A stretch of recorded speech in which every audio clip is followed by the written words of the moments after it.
since 1971. So Madhuri Dai has all the experiences. She has spent a lot of time with Shri Mataji. So she is going to guide us on certain puja experiences, and if there are any protocol questions anybody has, Madhuri Dai will try to answer it. Jai Shri Mataji. You're really putting me in a spot. So let's see. So I think the most questions I'm getting, not questions, but people are curious about is pujas with Shri Mataji, like Sakshat pujas, and how it was.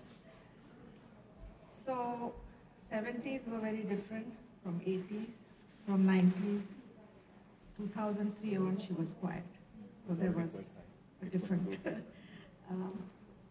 But in the 70s, it was the foundation of Sahaja Yoga was, in Maharashtra, Shri Mataji started. So there was a lot more emphasis on using your vibrations, learning to use your vibrations, which is the foundation of Sahaja Yoga, right? We have to feel things. We can mentally decide a lot, especially with pujas. It has to come from the heart, and you have to feel it. So as a kid, in the 70s, we were helping around the grown-ups with simple things. We were 9 years old, 10 years old. It could be as simple as decorating a tree with puja things on it, or mixing kumkum for the collective. So very small jobs. So I would say 70s was more laying the foundation of Sahaja Yoga for the whole world, like what the protocol should be. And so there were some common things that I can share. We always had to foot soak before we came in presence of Shri Mataji. The pujas were Sakshat pujas, so Shri Mataji was there. So we had to be in a state of a frame of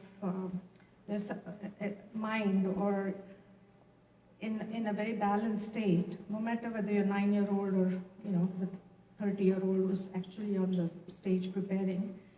So there's no ashrams or collective living, so we all came from our homes to wherever Shri Mataji was going to have a puja. We all foot soaked and came, because that's what we were told to do before every puja. And there was not much socializing happening. Shri Mataji herself was there. So it was full attention on her. And that meant silence, because she's right there and you are preparing, and she was showing how to prepare. So she would be talking, yes, she would be showing, she would be talking. Full attention on Shri Mataji. We were just the hands. So according to the age, you were given a duty. This is 70, so in 71 on, I was able to help in my age-appropriate duties. I was 9, so whatever, like putting rangoli or putting color in whatever, it was age-appropriately distributed, and mother was there. And so the full focus was Shri Mataji, and she directing individually. She knew all our names, first name. She knew everybody's name, the entire collective in Mumbai. She knew, husband, wife, child, daughter, son. And sometimes she would just direct, Madhuri, take her, like, go do that. So she was the focus. And as we grew older, she wouldn't even have to talk. She would just, with her eyes, just point, and we knew what she wanted, because now we had attended many Sakshat pujas. We meaning all age groups. It wasn't, I'm going to share some of my experiences, but in general, everybody knew what was expected of them. So that's how pujas began in Mumbai, very direct. Marathi language, by the way, is extremely direct. There's no sugarcoating. So I was told many times, Laksha kuthe hai? Where's your attention? So even as a 12-year-old, 13-year-old, if she saw me a little bit,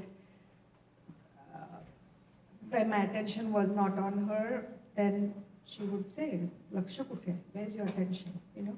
So we got trained in that. That Puja day was a very solemn, but very, Puja didn't start at Puja, like it started before, because you had to prepare yourself inside. And I remember one time she said that the Puja we do outside it's like an external puja. What's actually happening is what's happening inside.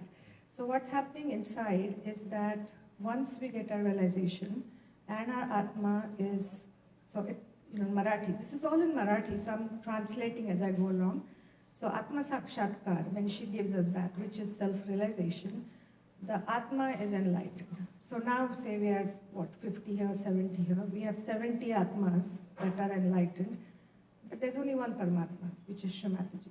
So these 70 Atmas have now to connect to Paramatma. Paramatma has a name and came in the form of Shri Mataji Nirmala Devi, but the Atmas have no name, it's pure spirit.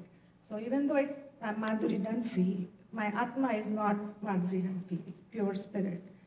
So how she would treat us also like that, that you are enlightened souls. We